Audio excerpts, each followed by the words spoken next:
Israel America যেভাবে ইরানের উপর হামলা চালাচ্ছে এবং ইরান প্রত্যাঘাত করছে, আর শেষ পর্যন্ত আশঙ্কাই কিন্তু সত্যি হলো।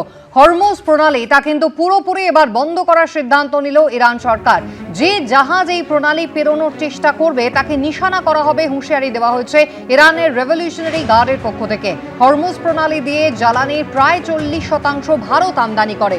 গোটা বিশ্বে সরবরাহ হওয়া জ্বালানির প্রায় 20 থেকে 25%ই এই হরমুজ প্রণালী হয়ে যায়।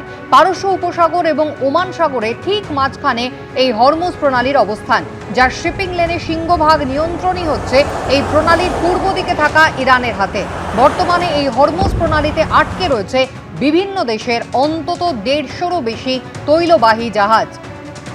ম্যাপের মাধ্যমে আপনারা দেখতে পাচ্ছেন যে একেবারে মাঝখানে রয়েছে হরমুজ প্রণালী, একদিকে রয়েছে পারস্য উপসাগর এবং অন্যদিকে রয়েছে ওমান সাগর। এই ওমান সাগর থেকেই কিন্তু ভারত মহাসাগর হয়ে ভারতবর্ষের দিকে এই তৈলবাহী জাহাজ তারা কিন্তু আসে।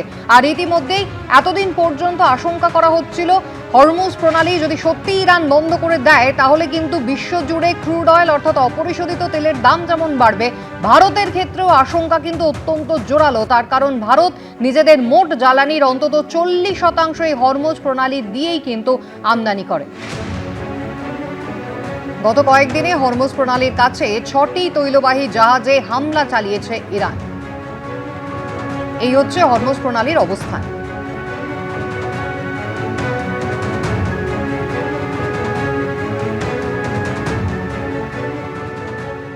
ট্রান্সপোর্টেশন কস্ট বেড়ে যাবে এবং per unit cost of production, যে কোনো জিনিসের per unit cost of production বাড়বে এবং এটাকে আমরা অর্থনীতির পরিভাষায় বলি oil price pass through.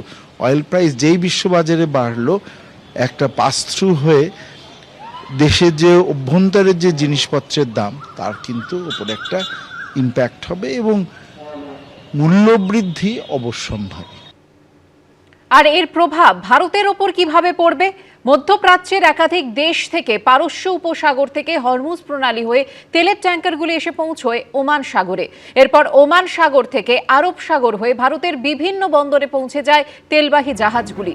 Iran এই প্রণালী স্থায়ীভাবে বন্ধ করায় ভারতে তেলের দাম ভয়ঙ্কর হারে বাড়ার আশঙ্কা, যার প্রভাব সরাসরি পড়বে নিত্য প্রয়োজনীয় জিনিসের দামে। অর্থনীতিবিদ শৈবাল কর কি বলছেন দেখুন।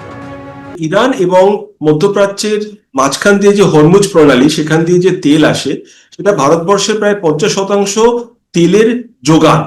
এই যোগানে যদি একটা বড় রকম ধাক্কা খায়, সেটা যুদ্ধকালীন পরিস্থিতির জন্যই হোক অথবা ইরান হরমুজ প্রণালীর ওপর আক্রমণ করছে এবং জায়গাটি বন্ধ করে দিতে সক্ষম হয়েছে এই কারণেই হোক, ভারতবর্ষে যে যোগান থাকা উচিত তেলের তার তুলনায় কিন্তু যোগান কমে যাবে।